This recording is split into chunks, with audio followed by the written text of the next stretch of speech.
In the heart of the land where red earth meets the sky stood a village shaped by tradition. Here, every family knew its place, and every man was judged not by his words, but by his household. Among them lived a man of respect and influence. His name carried weight. His compound was large, and his decisions would shape many lives. Before wealth, before power, there was one woman. She cooked when there was little.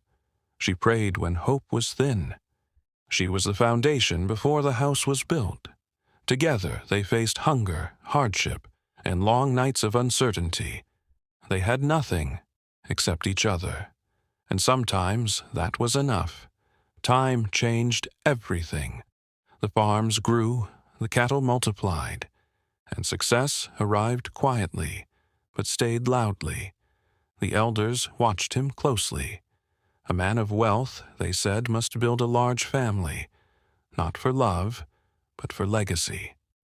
The second wife entered with knowledge and confidence. She brought new ideas and new balance, but also new comparisons. The third wife was quiet.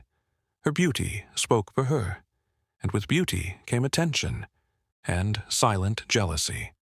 The fourth wife prayed for peace. She believed faith could hold what pride could not.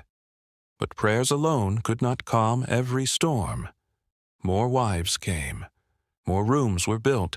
More children were born. But unity did not grow at the same speed. Smiles became forced. Words were swallowed, and silence became louder than shouting. The children felt what the adults refused to say.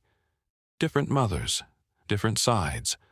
One household, divided. The first wife watched everything in silence. She carried pain without complaint, because sometimes strength means enduring quietly.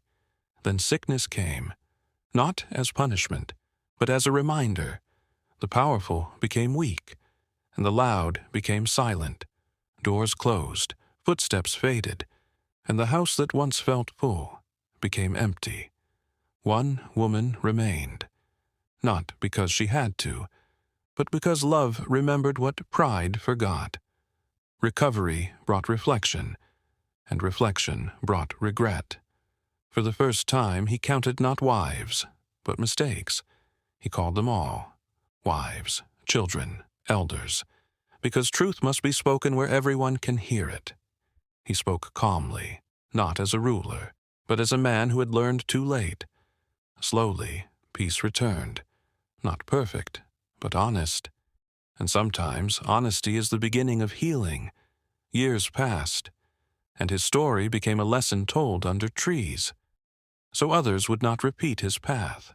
Words were spoken privately, apologies given face to face, because some wounds cannot heal in public.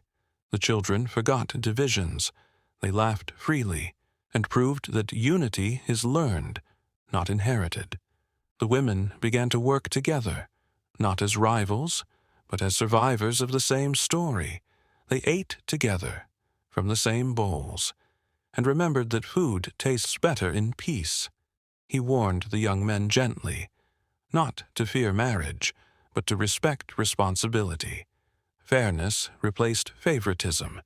Transparency replaced secrets, because legacy must be clean to last. Hands met. Forgiveness followed. And the village breathed again. Drums played. Feet danced. Because when families heal, communities celebrate. They prayed together, not for wealth, but for peace that stays. Age arrived quietly, but this time he was not alone. Because love returns what pride once chased away. He raised one finger, one lesson, because a lifetime of mistakes can become one truth. And as the sun set, his story remained. Not as praise, but as a warning wrapped in wisdom. A man's legacy is not counted by numbers, but by wisdom, justice, and love.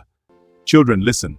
This finger stands for us. Alone it is weak. Together we are strong. Like a bundle of sticks? Yes, a single stick breaks, but together they are unbreakable. Remember this.